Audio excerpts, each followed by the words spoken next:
Hi, this is Scott Ferguson, Managing Editor for Information Security Media Group, and welcome to today's session entitled 2020 Outlook for Healthcare Security.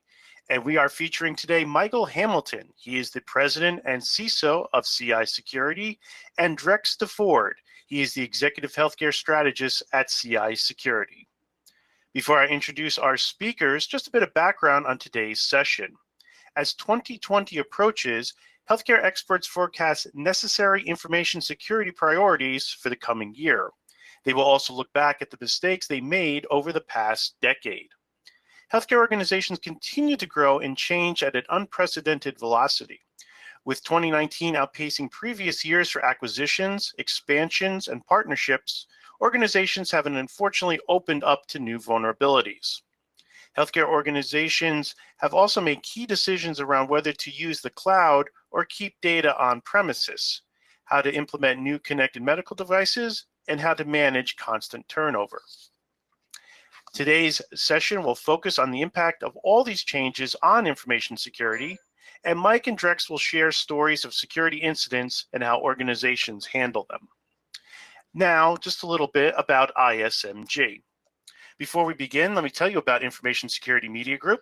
We currently publish more than 24 international media sites: Bank Info Security and CU Info Security for financial services, Gov Info Security for the public sector, and Healthcare Info Security for the medical community. There is also Info Risk Today about information risk management, and Data Breach Today about data breach prevention and response, as well as Careers Info Security. Each of these sites is dedicated to providing education and news regarding information security, but specifically tailored to their vertical sectors. With over 750,000 members registered to our websites, we have created a true information source tackling the key issues of interest to our unique audience. And now just a little bit about housekeeping before we begin. If you have questions for our speakers during the course of this session, please submit them via the chat window on your screen. And if anyone should experience any technical issues while viewing today's webinar, please dial the number on your screen. Dial extension 115, as we do have technical support staff standing by. In addition, I want to emphasize that the content being presented in today's webinar is copyrighted material and is meant for today's session and individual study purposes only. If you or your institution would like to use the information presented in today's session or are looking for a customized training education session, please contact us. And now just a little bit about CI Security. CI Security began as MK Hamilton and Associates in 2011 with a vision of helping local, tribal, and territorial governments become more resilient against ever-increasing cyber threats. They are a world-class information security professionals providing managed detection and response, vulnerability detection, and cybersecurity consulting services to help you secure your mission-critical systems. Their specialty is in protecting the life safety and life-sustaining networks of healthcare organizations and critical infrastructure. And now I'm going to do a little bit of a brief introduction on our two speakers for today. Michael Hamilton is the President and CISO of CI Security, and he has 30 years of experience in information security as a practitioner, consultant, an executive, and entrepreneur. As a former CISO for the city of Seattle, Michael managed information security policy, strategy, and operations for 30 different government agencies. Prior to that, he was the management consultant for VeriSign Global Security Consulting, and in that role provided experience for hundreds of organizations from Fortune 100 to small private colleges and nearly every other sector. Drex DeFord is the healthcare strategist at CI Security, and he brings 3 decades of experience as a CIO with a career spanning both coasts. Drex is the former CIO at Scripps Health, Seattle Children's, Steward Healthcare, and the U.S. Air Force Healthcare System. He is the past chair of Chime's Board of Trustees, and he has served as the HIMSS National Board. And with that, I will turn over our presentation today to Drex and Michael, and they'll take you through. Gentlemen, you can start. Thank you, Scott. That was a good intro. I think there's some space in here for Drex and I to talk about ourselves a little bit, which is always fun to do. How you doing, Drex? Good. So we're going to talk about healthcare security. And we are a combination of the government guy and the health guy, and I think that it's actually a pretty good pairing because there's a lot of commonalities between the exposure, the underservedness, the difficulty in attracting qualified resources, et cetera, et cetera. So let's just dive in a little bit and let me tell you about myself. So my last 10 years has really been spent in government. And I worked as a policy advisor for Governor Inslee through the Office of the CIO in Washington State for a couple of years. Before that, I was the Chief of Information Security for the City of Seattle.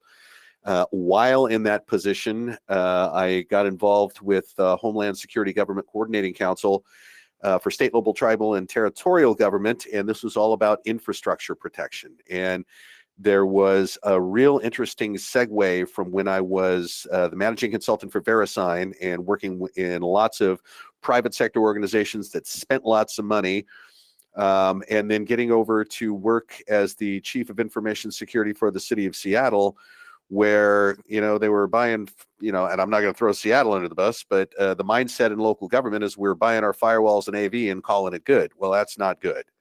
So did some interesting things that we may end up talking about in this conversation today. Set up a regional monitoring project and really started to take a look at what were the threats against water purification, waste treatment, traffic management, et cetera, et cetera. So this all goes back about 30 years. In a previous life, I was actually a NASA oceanographer, trying to figure out how much carbon the ocean takes up during the process of phytoplankton photosynthesis, which was the greatest low-paying job I've ever had. So Drex? Over to me? Okay, great. I'm Drex DeFord. I'm a retired U.S. Air Force officer. I was an enlisted guy who went to school at night, finished my degree, and then became an Air Force officer, a hospital administrator at a small hospital, ran one of our regions, and wound up as the Chief Technology Officer for U.S. Air Force Health's worldwide operations in D.C. And then was lucky enough to retire and be recruited to the job of CIO at Scripps Health in San Diego. And from there, came to Seattle Children's as the CIO for both the hospital and the Research Institute, and Stewart Healthcare in Boston. And then about 4 years ago, I hung out my own shingle as an independent consultant, and have been doing a bunch of different work over that time period. I've become involved in CI security over the past year, first as a advisory board member, still an advisory board member, but now acting as the executive healthcare executive strategist for CI security, and it's been a lot of fun. And I love doing these things with Mike because every time I do it, I feel like I learned something. I learned more than I knew coming in. So, Well, I thought I was getting the best end of the deal. So let's talk a little bit then about today's agenda. You know, like Dickens' A Christmas Carol, I think we're going to bounce around a bit. We'll talk about cybersecurity, past, present, and future, sometimes all on the same slide. And I think it'll be fun. I think it'll be educational, and we're looking forward to your feedback and questions at the end of the slides, and even after that. So let's go ahead and get started. In the spirit of the ghost of cybersecurity past, in the last few years, we've definitely had some challenges. These have not been our best years for security, and definitely not great for healthcare security.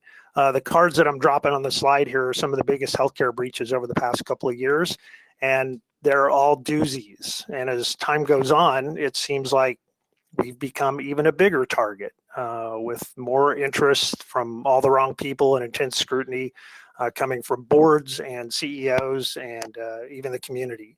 And what might be worse is that some of this is, you know, of our own doing too. We do things, self-inflicted, misconfigured servers and the like, and the rest is really the result of our falling victim to bad actors through ransomware and other forms of security breaches.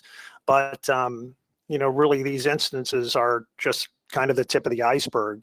If you go out to the HHS Breach Portal, which is sort of lovingly referred to as the Wall of Shame, you'll see that when I took this screenshot a few days ago, there were about 574 open investigations currently underway. And you can certainly hit the URL yourself and take a look.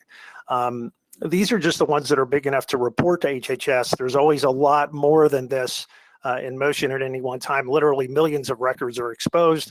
There's always lots of reasons to have concerns about these breaches. For the healthcare organization, there's the obvious exposure to fines and the loss of reputation and the loss of donations from those who support the hospital, and the impact on contractual arrangements, et cetera, et cetera. But there's more and more thinking now that these cybersecurity breaches may also have a significant impact on patients and their lives, not just their privacy and the potential for identity theft, but even other fraud and other impact on their health if the right or the wrong information is stolen. So there's at least one study now that suggests that there's actually a negative impact on the patient after a breach, a patient's health after a breach. There's a lot of moving parts in this story, and at least some news outlets took this sort of scary hacker image approach to reporting the story. The report itself was actually pretty well done. The study itself was well done. It's, as studies tend to be, it was fairly narrowly focused. And it found that post-breach hospitals were delayed in getting hospital emergency room patients an EKG when they arrived with symptoms of a heart attack. And at least some of that delay seemed to be contributed or attributed to post-breach remediation efforts. So regardless how you sort of think about this or how you read these studies, this isn't going to be the last one. Given the amount of breaches that we're having, given the amount of exposure that we have, there's bound to be more people who are interested in figuring out how cybersecurity ties to the health of the patient. We're just kind of starting down that road. Mike? Yeah, I think the study is interesting. I think it's actually somewhat intuitive. And I remember when we had the NotPetya and WannaCry attacks, right, which were actually performed by nation states. And I remember that right around the corner, and I think this was the WannaCry attack. Actually, I don't remember which one it was, but Nuance is a company that does medical transcription for hospitals. And they went down for some number of weeks. And I know that all of their contracted customers then had to fall back to pencil and paper in order to do their own transcription. And you wonder if there was collateral damage there that ended up being, adversely affecting patient care.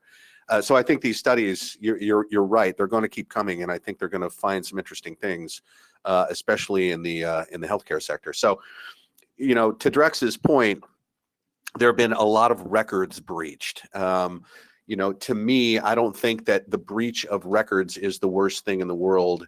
Obviously, it's the event that sucks all the air out of the room and everybody goes up on the wall of shame. And we know that medical records are worth, something like $400 a piece in terms of what it costs to clean up and comply with the state's Data Breach Reporting Act and potentially fines from HHS and all of those things.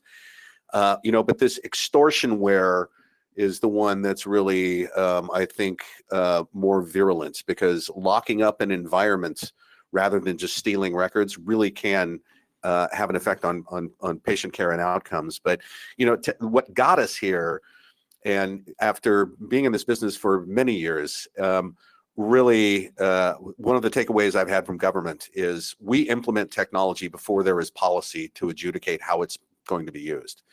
And, everybody is very interested in IoT, the Internet of Medical Things, as a matter of fact, to create efficiencies and, lots of projects, digital transformation projects, to throw this stuff down and get it all working for us prior to really thinking through what policy is around its procurement, its use, its maintenance, and things like this. This is not an Exchange server we're talking about. So technology moves quickly, policy bumps along very slowly, and I think that disconnect is one of our mistakes. Throwing security to the IT team, kind of having it sneak up on us, that in part that's out of necessity, because especially kind of mid-market health sector organizations, rural hospitals, critical access facilities, things like that, do not have access to qualified practitioners. And so it has to default to the IT team. And that dilutes all of those digital transformation projects, as well as not addressing security well. So that's a problem. Users, it's users tripping over stuff everybody talks about attacks. These are not attacks for the most part. These are users that tripped over something over the internet and got caught up in a shotgun blast rather than surgically being picked out of the herd to the greatest extent. Right. Right. But we let them surf the internet. Right. Hey, you're my biggest threat vector. Have at it. Okay. So that just doesn't make sense to me. And I will tell you the anecdote of, again, this is part of the WannaCry attack. The health system in the country of Singapore, after they recovered from that, said, you know what? No more internet access for anybody that's sitting at a computer here. Problem solved. Problem goes off a cliff. I thought that was a real good way to handle that. But one of our problems is we let our biggest threat vector have at the threat surface of the internet. We're very focused on regulatory compliance and checking those boxes rather than having a risk-based approach to patient care being a potential impact of a cybersecurity event, which I think is the better mindset. And we'll talk about that a little more in a bit. We talk about this like it's a technology problem. It's not. It's a business problem. If you know records in the health sector worth $400 a piece and you have 1 million of them, you have a potential of $400 million in liability. That's how you start that conversation, not bits, bytes, scary Russian cyber buffer overflow. And finally, as the insurance industry is kind of nascent in getting into this whole cyber insurance business, there's been some fits and starts around this. And I think the quote was with respect to the Banner incident where their insurer said, "We don't insure stupid." I do remember that. They had no controls in place appreciably. Mondelez was a retailer in the EU that got caught up in the NotPetya attack. They went to exercise, make an insurance claim. They said, well, we don't insure against acts of war. So the insurance industry is probably not where we want to put all of our eggs in that particular basket. So Drex, this is the biggest problem we see here, and this was introduced to us by a member of the Secret Service during our very first Healthcare Board of Advisors meeting.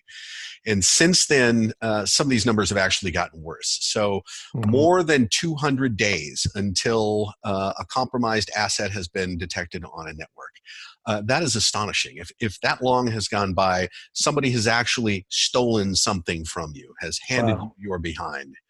I think the second one is even more jaw-dropping. 70% of victims are notified by the FBI or the Secret Service. Right. So if the impact of getting malware on your system is that the help desk had to clean something up, that's perfectly fine. That's a tree falling in the forest. When the FBI calls and says all your customer records are for sale on the dark web, that is the impact you don't want. That's the one to avoid. And you actually have, the ability to make that choice. And I think it goes without saying that, 90% of affected organizations, victim organizations, couldn't comply with their own regulatory requirements. I mean, that's kind of table stakes for being able to, mitigate these things, is checking off all those boxes. Compliance is not security, but it's sure going to get you a lot of the way there. Right. Yeah. So, as we get into 2020, here's some of the things that I think are going to be top of mind in the health sector. And, you can confirm or disconfirm if you're a big Lebowski fan, some of these things. So ransomware, this is not going away. And in fact, it's getting more virulent. And my understanding is now some of the stuff, some of the criminals have compromised their own ability to decrypt. So they can't even bring you back, even if you do pay the ransom. Ransomware to me is much more of an issue than the unauthorized disclosure of records. I think we've been kind of, immune at this point to even more public disclosures of records breach. All the records that are out there to steal have been stolen. I think the Chinese government has my SF-86 form for my security clearance and our fingerprints. It's all out there, right? I don't know how much more credit monitoring I can stand, actually. Exactly. But if ransomware locks up a hospital and makes it unable to operate, the impact there is not a letter from a credit card company. I mean, that could result in loss of life. So this is definitely not going away. I think this is really going to be top of mind. Yeah. You as a CIO know the value of the digital transformation projects that are going on, and the need to create efficiencies in the health sector that help them be profitable. And so all that's underway right now. Well, an artifact of that is all of the IoT and all of the Internet of Medical Things that are being deployed, and largely without regard to security. And when I say without regard to security, I mean out of the box, something isn't secure. And if you deploy it and don't think about changing defaults, segmenting your networks, monitoring, etc., just that attack surface is blowing up. So I think we're going to see more malfeasance right around the small networked devices, which frankly are all computers and can be weaponized just like your workstation. And they're not all necessarily really small things either. A lot of these things were installed 5 years ago or 10 years ago, and they're big multi-million-dollar pieces of equipment, and replacing them because there's a security problem with them isn't really a feasible option, right? So we have to figure out how we're going to deal with this legacy IoT stuff that's on our networks. Yeah, didn't we hear today that an unnamed medical organization has got MRI systems that are still operated by a front end of Windows NT? Yeah, it's not unusual, right? And this is why the protecting and kind of identifying in question marks, I think, is the. I think there's still a lot of health systems that don't really completely understand what they have on their networks and how old some of the operating systems that operate those things really are. Well, the hospitals and the health sector more broadly are in the business of patient care and not information security. And correct. That's really exacerbating this problem. Third-party risk is going to continue to be I think top of mind, and is going to take a lot of resources to really do that well. Health and Human Services was the first regulatory organization to really get into the, you must evaluate the security of your third parties, your supply chain, et cetera. And since then, both the Office of the Comptroller of the Currency in the financial sector and the Department of Defense for defense contractors have all gotten into this business. And it's all about show me your papers before we can do business. Mm-hmm. And this is not going to go away. But at the root of all of this, still, to me, is the fact that especially in the mid-market, the health sector does not have access to qualified practitioners. And so the IT staff is getting pulled into the security swim lane, which means that both the IT projects that are necessary to create those efficiencies and the security issues that they have to deal with are both being done poorly. And maybe you could comment on that from your experience. Yeah, I think you're seeing that exactly. I mean, it really sort of moves into this next bullet about overwhelmed staff. Mm-hmm. The staff is small to begin with. Usually, at most hospitals, when it comes to security, they're difficult to find. They're difficult to hire. They're impossible basically to retain because as you and I have talked about many times. As soon as somebody gets some security experience, they're off to the races. Absolutely. There's lots of people who want to hire them. There's thousands of openings for them to move to, and they can make a lot more money with every one of those hops. And so they go. And then what happens is that they wind up being sucked into these, this person left, so we're going to take this security responsibility. We're going to lay it on IT operations folks. There's privacy things that are going on. We're going to lay those things on the IT operation folks to research too. And the result is you wind up with this really, really crazy situation where they make other kinds of mistakes that cause servers to not be secured properly, and the breach isn't from a bad actor. It's not somebody from the outside. You essentially are breaching yourself because Mm-hmm. you're running poor IT operations. Yeah, well, and you brought up another issue that we actually should have spent a little more time on. I think it's nascent enough to where it's hard to say anything authoritative about what the effect will be. But the privacy statutes that are really rapidly being passed by state governments are going to put us in the same place where we are today with state data breach reporting statutes. We're going to have 50 of them. And the lever that they are pulling are fines that are astronomical. And for the health sector, which is kind of already on the financial ropes, especially rural health, and mid-market, this is just going to compound the problem. And I'm glad you brought that up. And maybe another time we can drill into that and talk some more about how the California Consumer Privacy Act, the Shield Act in New York, GDPR. I can see how somebody vacationing from the EU gets in an automobile accident, and their records are all there at a U.S. Medical facility, and the time comes when they want that information removed. Yeah. And if that's not done properly, here come these big fines. So I think that's a topic for us later. Yeah, let's talk about that at some future point. I think that'd be a really good discussion. Maybe we could bring one of our other counterparts, Fred Langston, into that conversation too. Oh, that's a good idea. That's a great idea. So historically, it's been this hard, crunchy shell, kind of a thought process that we've gone to, right? We're just trying to keep the bad guys out of the network. And so we wanted to implement a lot of controls. And in fact, over the last few days, there's been some pretty good articles come out that I published in the News Blast about what the proliferation of tools has actually done, which is to really reduce your IT security because of all the administration and the maintenance and the fact that you have to throw people at all these things.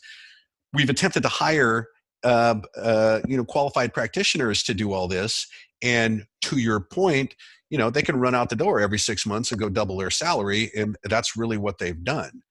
And so the answer has been buy more hardware, buy more tools. And in fact, recently RSA, the organization that puts on the gigantic conference every year for IT security folks, said the average organization has so many tools, some of it they've lost track of. And at the enterprise level, there are some organizations that have more than 100 security tools. This proliferation of tools, number one, in my view, is not helping. Because of the need to throw people at it, and because at its core, this is a people problem. But the corollary effect here is all the tools are talking.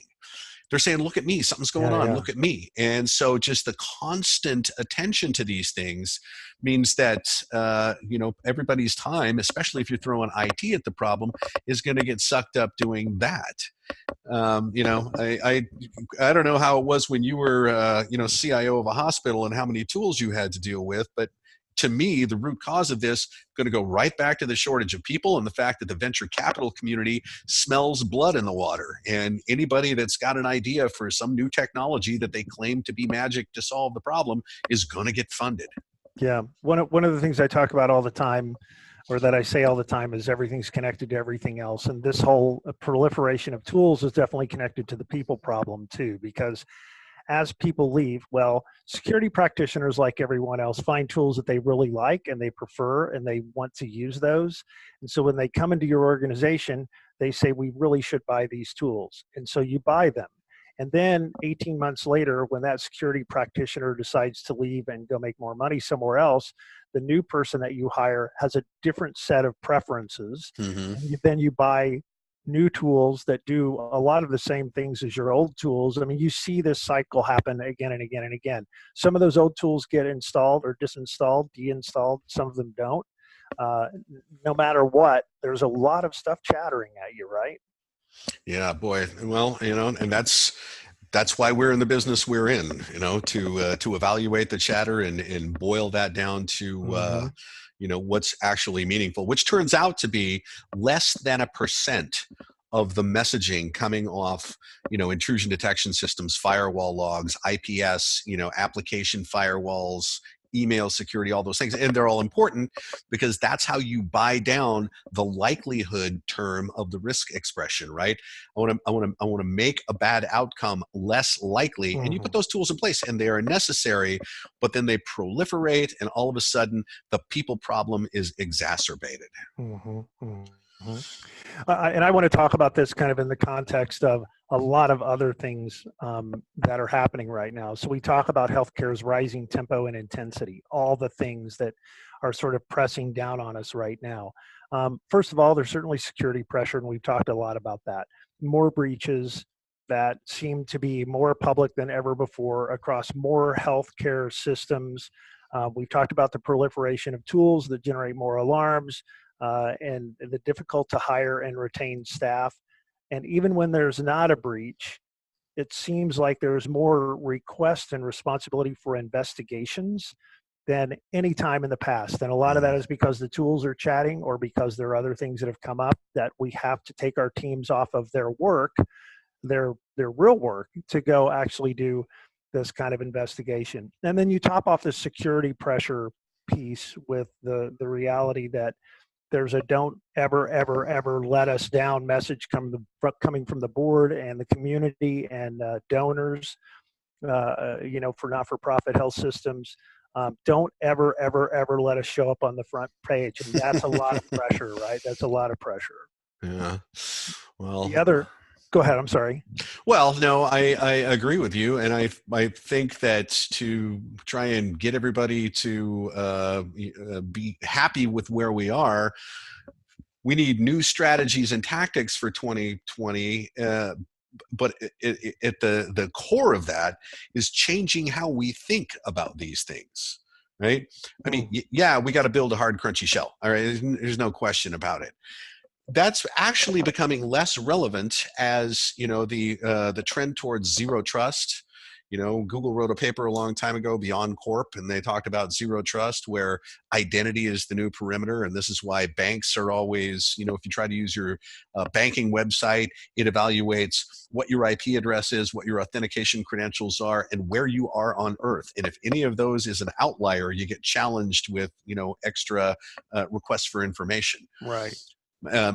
So these are taking hold, but that whole fortress, there are people in buildings and they are surrounded by, a crunchy shell of a network, got to do it. But this whole attitude of we're going to keep them out has got to go. I keep using this word foreseeable. We have to manage the risk of a foreseeable event because there's actually a standard in the legal profession that speaks to that. And I'll paraphrase: if you if you don't take steps to mitigate the risk of a foreseeable event, you're guilty of negligence. And this is the kind of thing that's starting to come up in class action suits and things like that. So wrap your head around this. It's risk management. There's a certain likelihood that an asteroid's going to hit you, and okay, well, that's pretty low. There's a certain risk that bad people are going to get into your network, and if you don't kick them out quickly, you're going to lose something of value. And this has to be the mindset going forward. I think it's important to remember, too, a nation state is not the same as organized crime. And disruption for the sake of disruption is becoming a thing. Yeah. And so it's important that when there is an event on a network, that there's some investigation that occurs so that you try to understand, to my previous story about, understanding the actors that sent the fake intelligence briefs into the city of Seattle. You want to understand who's behind this to the extent that you can, to understand whether or not you were targeted, or whether or not somebody on your network, one of your users, just tripped over the background noise of the internet. But most importantly, we got to bring everybody into this. And, to me, I think that in the health sector in particular, there are stakeholders that you can engage that have not been exploited to the extent that they can. So obviously partners, teammates, third parties. I'm thinking physicians. Your oath of do no harm, has really got to do with how you handle all of the electronics and networking and tools that are at your disposal, because they've become a liability as well as a really great tool to get those efficiencies and move things along quickly.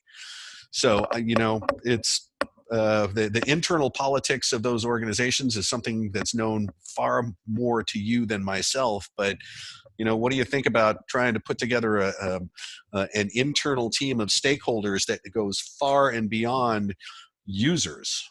Yeah, well, I mean, there's no doubt. In the previous slide, I talked about the rising tempo and intensity in healthcare, and so while there is a lot of security pressure, there's definitely a lot of pressure for just good IT operations too. And so between the amount of M&A that we're doing and the need to upgrade and modernize infrastructure and do innovation and transformation and go faster and implement quicker and use my cloud product, and all of that is compiled with also don't ever have an outage, right?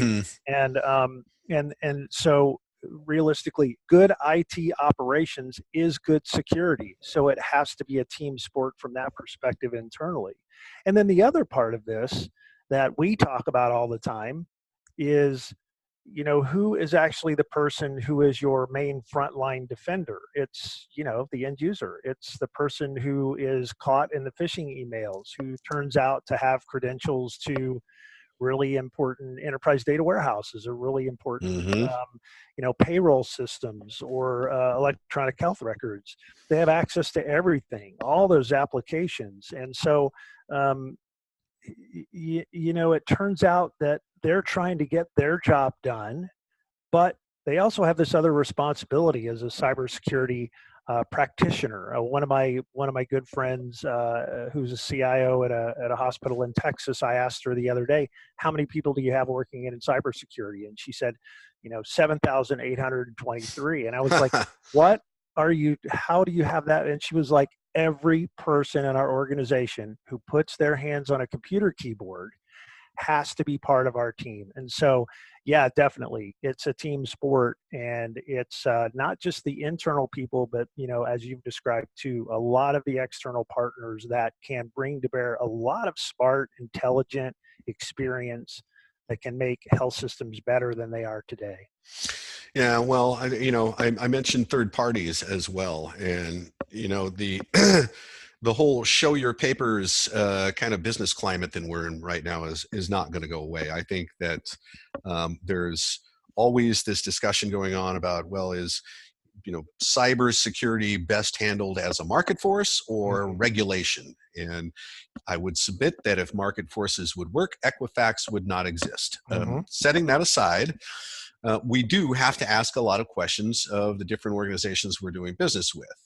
And our strategy for doing that here is, first, we request a certification if the organization has one. So, for example, HITRUST certification is kind of the top of the food chain in the health sector.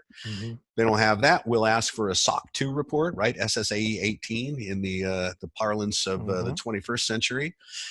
And if they don't have that, we will send them our questionnaire, and they'll need to fill that out and send it back for us to evaluate. And by the way, if anybody on the call wants one of these things, there's lots of them out there, but the one that we've prepared for ourselves, because we are a HIPAA business associate, and therefore we're worried about downstream third, fourth, nth parties.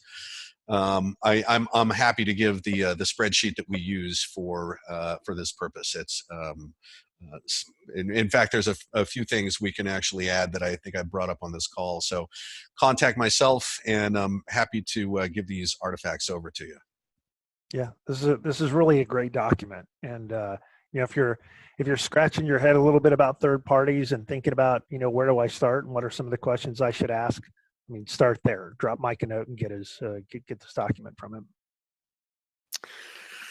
Okay. Again, 2020 is coming, and stuff has really gotten weird. Nation states are now more important than organized crime in terms of what their capabilities are, and frankly, how they're tooled up. And I'll tell you one quick story about that, so that we get this whole nation state business. So when I was at the city of Seattle, we got some fake intelligence briefs that came. We stopped them. We monitored the network like crazy, and we were in front of just about everything. But again, the motivation of those actors was an important thing. So we looked at the recipient list, and it was a whole bunch of people in Seattle City Light, the city's energy utility. Well, that's interesting. Let me go to the CIO of Seattle City Light and see what he can tell me about it. And he said, well, most of those people are power marketers. Power marketers are the people that negotiate the trades of energy over the grid. And back then, that was done, and I'm not making this up, over AOL Instant Messenger. Wow. Yeah. So power marketers. Okay. So, we stared at this some more, and we saw that indeed one of the recipient addresses that was used by whatever this threat actor was, emailed into an instant message address and not an email address. And we had that aliased. So how does bad guy out there know the instant message address of a power marketer? And we thought, and then it dawned on us. Back around 2010, China hacked Google. Google makes power. Google sells excess power. Google has to buy power when they don't have excess. They have power marketers. And when China hacked Google, they lifted all of the information for the power marketers on the West Coast, started to methodically go through energy utilities and gain a foothold. All right, this is nation state activity. This is what we are dealing with today. Yes, organized crime is always going to be a problem. Yes, negligent employees are going to be a problem. And in fact, that's, a lot of these records breaches are just somebody making a mistake and leaving a pile of paper around. But nation states, you don't have to be the target of a nation state action to end up as collateral damage. And unfortunately, that has to start to enter our planning. So remember, your employees are frontlining all of this. They got to be trained. They have to be equipped with multi-factor authentication. And in fact, both Google and Microsoft say using your phone for an authentication token makes 90% or better of the phishing problem go off a cliff. Right. Again, an easy lever to pull, right?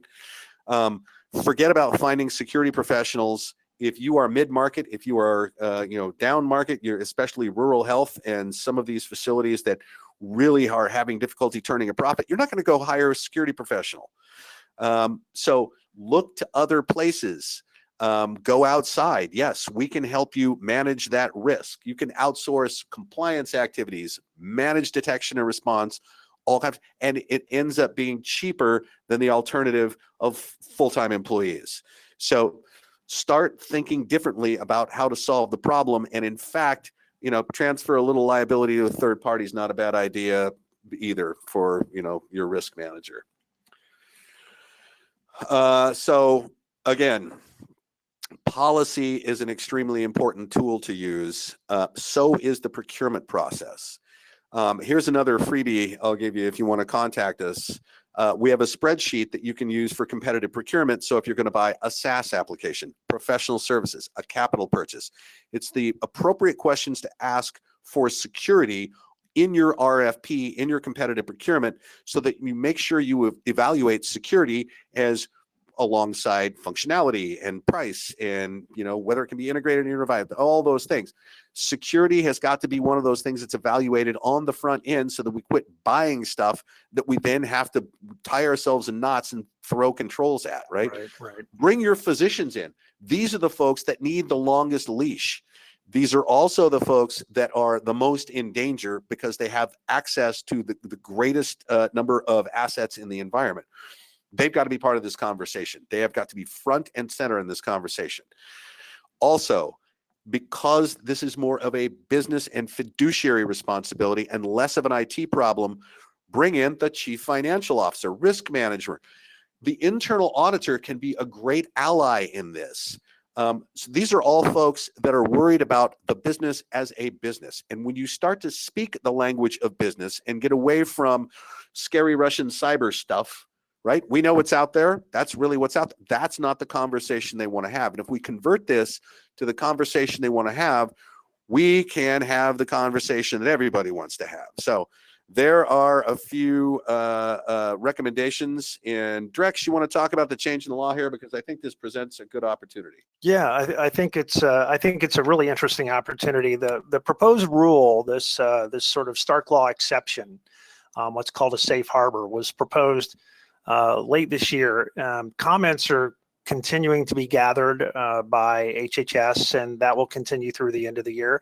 The way the rule is written, or the proposed rule is written, is it allows healthcare organizations to donate cybersecurity technology and services to their referring organizations, physicians and other hospitals, for free. And we think that action, if approved and when approved, because I feel like this rule is definitely going to be promulgated, that once the regulation is there, it really could make the whole healthcare ecosystem more secure. But there's obviously some challenges that are associated with it. And we could do a whole session probably just on this topic, but suffice it to say, I believe that health systems, especially the bigger ones, will immediately start to get phone calls when the rule is approved from their satellite referring organizations and providers asking about their free cybersecurity and when are we going to get our free cybersecurity. So what I would say is that if you don't know about this, do a little homework and start thinking about your plan. What's going to be your strategy associated with this? We've been thinking through a lot of strategies too, and I will tell you that I am always happy to chat about this or any of the stuff that we talked about today in the webinar. I know Mike feels the same way. We're always happy to listen to your ideas, share some of the stuff that we're hearing from across the country. It's definitely an exciting time in healthcare, and it is keeping us all super busy. Here's our contact info. We're going to take some questions, but here's our contact info. If you want to reach out and ask questions, don't be afraid to drop us an email, drop us a note, and check in with us. We're always willing to trade good stories. Yeah, and I'll double down on what Drex said. We are imminently available, and this is what we do a lot. We talk, and we're dragged around by the nose by the marketing guy, but we prefer to be more close to the front lines, shall I say? And I just want to make one more comment about bringing physicians into this conversation and the folks that have the greatest access to sensitive material, who are closest to patient care.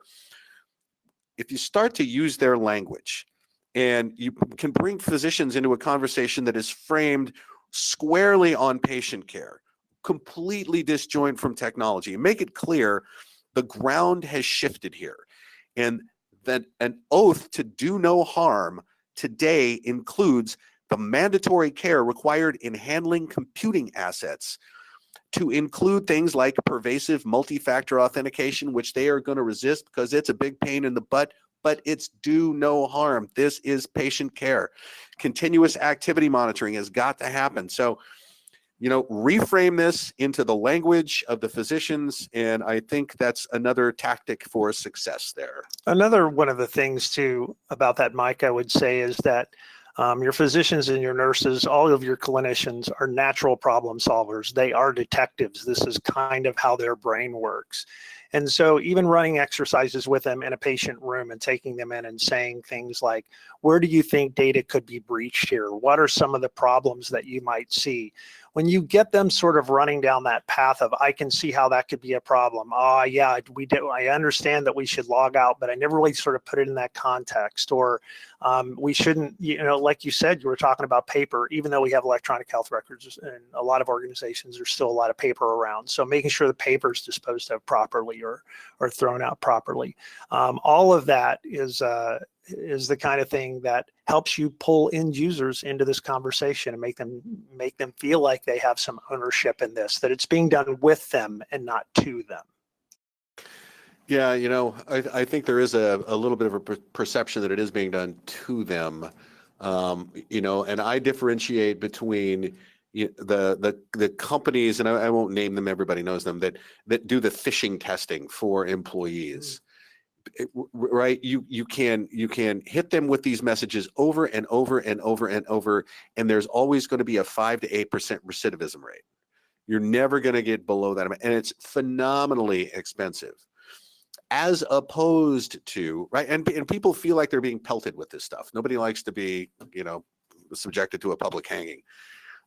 As opposed to using authentication tokens, especially phones with an app like Duo or something like that, not over SMS, but not as a text message, but over an app like Duo, that makes the problem go away without haranguing the users and constantly holding them up as failures, because you have to admit that there's a 5 to 8% failure rate, and that's the best asymptotically that you're going to get to. So I agree with you on that. How are we doing on questions? Do we have any questions come in? Yeah, hi guys. Thanks Hang very on much. just a second here. This is Scott Ferguson again, and Michael and Drex. Thank you very much for your presentation today. And as far as some questions go, we do have a couple coming in, and you know, I know you guys touched on this, so I think this is actually a good one to start with. You know, a couple of folks were asking about buying clinics. Their companies are involved right now in buying clinics, and I've also heard this too about how you kind of assess security of an organization prior to that acquisition. Like, how do you know that they're actually following the best practices and that you won't wind up with whatever problems you're going to inherit when you finish up that acquisition? Yeah, great question. So thanks to whoever asked that. Yeah, this has been a problem that we've actually seen with our customer base a couple of times, because there's a lot of acquisitions of clinics, for example, going on. And we actually had one customer who integrated a clinic that they had just acquired and started backhauling their network traffic through the acquiring organization. And right away, we started seeing unencrypted health records, right? That's a no-no. So, you know, we got in front of that right away and were able to get them to, metaphorically, pull the plug until they got that fixed. And then it was no harm, no foul. There was no unauthorized disclosure of 500 records, so it never had to hit the radar for HHS. But I will say this. Typically, the way that M&A evaluation is done, right, the due diligence there, it's a lot about financials. It's a lot about operational capacity. And things like that. And very little of it is about IT security and whether or not you've already got a problem that somebody's about to inherit. To me, yes, there are questionnaires and you can have people answer all of your questions. And turns out when you self-assess, you are aspirational, right? Absolutely. And so what you don't want to do is just hand them a questionnaire and call it good. In my view, you want to bring some equipment in and make some measurements. And you know, this is the way our technology works, but you can use lots of different appliances and products for this. Throw something on that network and let it monitor for a while and see what it tells you. Because if there is a problem and you have assets inside the network that are, you know, talking to Uzbekistan, that's the kind of thing you want to know beforehand. And I think it's interesting that when Yahoo was acquired, in the middle of that acquisition event, they had the big records breach, and that dropped their valuation by billions and billions of dollars. So it can also be an interesting acquisition tactic to go in and make measurements and go, oh, you know what, we're not going to pay that much for you because you're owned. Yeah, I mean, you know, as a CIO who's been in health systems that have done lots of acquisitions, you're exactly right. I think get in ahead of time as far as you can and monitor everything that you can monitor. The other challenge in this is that usually clinics or doctors' offices or hospitals, when they come up for sale, they usually haven't had a huge amount of investment for some significant period of time. So if good IT operations is a key component to good cybersecurity, they probably haven't necessarily been invested in the last few years. So make sure you ask a lot of those questions too about network and network configurations and hardware and what kind of servers, and get all the information that you can, because you definitely don't want to connect an owned network, a bad guy owned network, to your network as an introduction to that new acquisition. I always sort of played the theory that you know, we have to be involved in those M&A discussions really early too. We didn't want to get to the point to where the business people had all come together and agreed to do something without asking a lot of questions of us. Because of exactly that, Mike, you wind up overpaying for the asset that you're acquiring, and that's not good for anybody from a business perspective too. And that's usually how I talked about it. Again, going back to your point of use business language, don't just use IT language. And thanks very much for that, guys. And another question that had come in, this is a little bit more general, kind of takes away, but I think this is always important when we start having these discussions, and is, you know, once you're part of this process, how do you start identifying the security investments that you want to make and getting the budget for them? I think this is something everybody kind of struggles with in this industry. But in your experience, how do you kind of get that ball rolling? Yeah, that's a great question too. And I personally have never worked in the health sector except as a consultant when we were getting hired to break into networks and things. So I'll speak from the perspective of the public sector, and I think there's a lot of commonalities there. And then I'll let you follow up with your experience. So it starts with an assessment, and assessment is really best done by a third party. It's apocryphal, but reasonably true, that you can talk to your leadership until you are blue in the face. And unless they've paid a third party to say exactly the same thing, they're not going to believe you. So these can be very inexpensive assessments. Assess you against a standard that is reasonable. It doesn't have to be, the full-blown HIPAA security rule, for example. You can use the NIST cybersecurity framework, and it's best done as a risk assessment so that you're not only evaluating the presence or absence of a control in place, but what's the likelihood that the absence of a control could result in a bad outcome. Okay, so and I class bad outcomes as records disclosure, theft and extortion, or just disruption for the purpose of disruption. That's 3 easy buckets. You can throw those things in. So what's the likelihood that would happen, and then what would the impact of that be? So when you're doing this, again, you're doing this, you're converting security controls into business language. So we have high risk of records disclosure, and here's how many records we have, and here's what they're worth.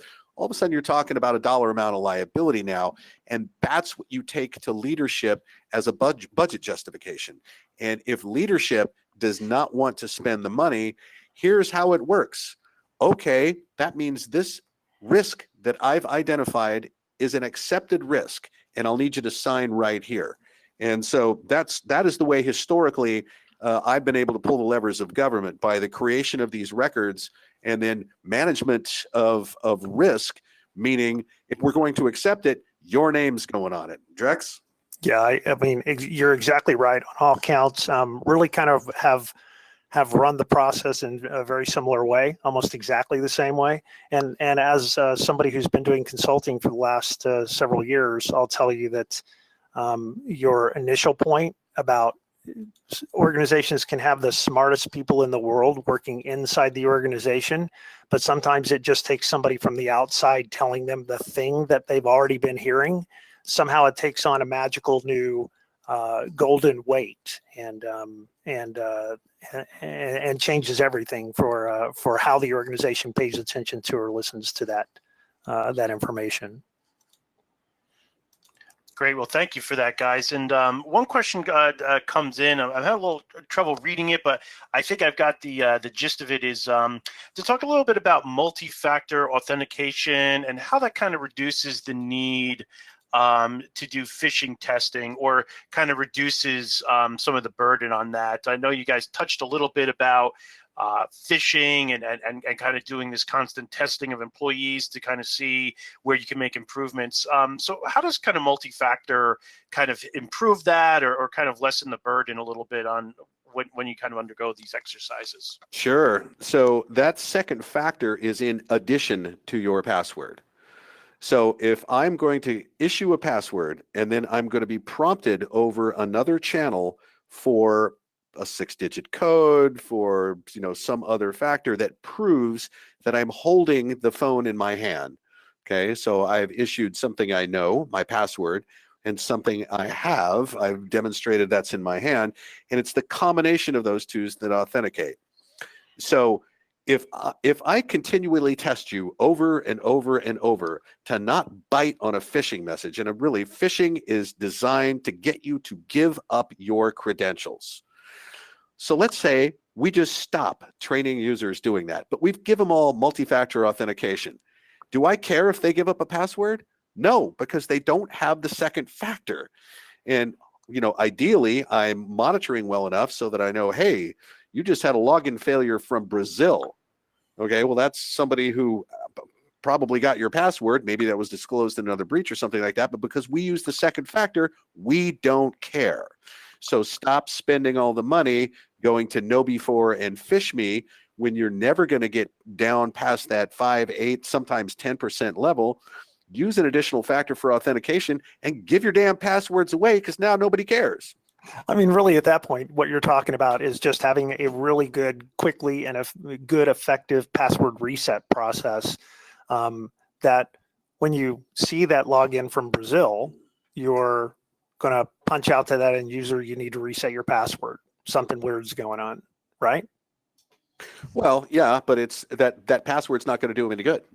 They cannot log in because they don't have that second factor. So I care less about users giving up their passwords. It's still bad, but I care less about that because the second factor means the possession of that password doesn't get you in. Got it. Fantastic. Great. Well, thank you for that, guys. We appreciate it. And we have one more question to kind of bring us almost up to the top of the hour, and we'll be wrapping up our presentation for today. And again, I know this was brought up again. So talking about third parties and the risk that comes with third parties is, you know, I know we could even go into fourth party risk and kind of really break it down. But what should we be asking is the question as healthcare professionals about third parties and the kind of risks that they bring to the industry, and what should healthcare professionals be on the lookout for? I'll tell you, I think almost all your third parties, of course, have signed a BAA, and they all will sign a BAA. And I can tell you that even behind the scenes, then working with many vendors, some of them really don't even understand what it is they're signing up for in a BAA. They just know that that's one of the hurdles that they have to get across to be able to get you to sign the contract. So don't take the BAA as gospel that they're completely protecting your information. It's just a thing that they have to do to get past it. I'm not saying they're all bad. I'm just saying that's kind of real life.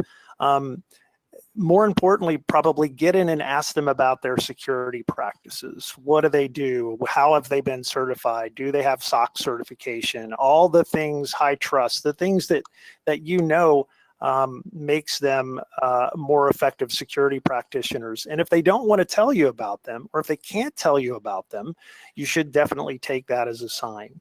Ask them questions about where they host their data. Do they host it locally in their data center? Is it in the cloud? Is it hosted somewhere overseas? Again, if they can't tell you or they don't want to talk about it, take that as a sign. Ask them about their third-party relationships and how those third parties access their network and your data on their network. That's a really big deal. And then, you know, again, I would say this is always get help from the outside. You have lots and lots of third parties in healthcare. We have lots and lots of third parties in healthcare. That can be a real challenge, managing all of them at the same time.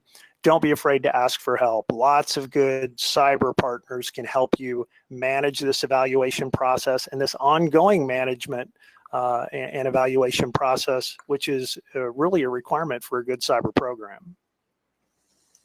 So I'll add to that a little bit, and I'll do this from the perspective of the way that we handle it, because we have to have really top shelf third party security controls in place, just by virtue of the fact that we are a managed service provider, and that makes us, you know, a jumping off spot. And this has been happening a lot lately. So we have to eat our own dog chow in a big way. So when we are engaging a third party, the first thing that we would ask for is a high trust certification. If they don't have that, we will take a SOC 2 certification. If they don't have that, here is our questionnaire. Please fill this out. And remember that you got to go through this stuff and actually look at it. So in a nutshell, that's it. But I think that the change in the Stark law actually presents an opportunity here. And we've been engaged by a couple of health sector, notably a very large payer, to talk about this. And it's if it's possible now to provide cybersecurity services as a larger entity to the smaller entities that are your supply chain, they are your third parties, they're one form of your third parties, and monitor them as a managed service so that you have actual visibility into those networks, or at least you're passing along the contractual obligation to keep them monitored and managed. And there are efficiencies that can be created there. To me, again, it goes all the way back to managing the impact of these foreseeable events. If you're not looking at the network, you will never know that your wire transfer system is talking to Poland, and you'll never go pull the wire on that, and somebody's going to rip you up. So you got to look at the networks, and I think that the change in the Stark law actually creates an opportunity to do exactly that for your third parties. Yeah, I think that, some of this is, probably mixing our language a little bit, but definitely for those referral partners, for those referral partners that we would put into that same sort of broad category of third parties, not those that necessarily supply services to us, but supply patients to us and supply other kinds of connectivity to us, including things like radiology and lab and other things. The ability to be able to help with the safe harbor law, to be able to help with the cybersecurity services for those referring partners, I think that really could be really great upside for healthcare. Great. Well, thank you, Michael and Drex, very much for today's presentation. And I do want to thank all of our attendees for taking time out of their day to attend this session. And I trust that today's discussion will provide some data points to enable our friends in healthcare to talk a little bit about security in 2020 and what that might hold for the industry at all. Gentlemen, thank you very much. And to our audience, we hope to see you again at one of our upcoming events. For Information Security Media Group, I'm Scott Ferguson. Thank you.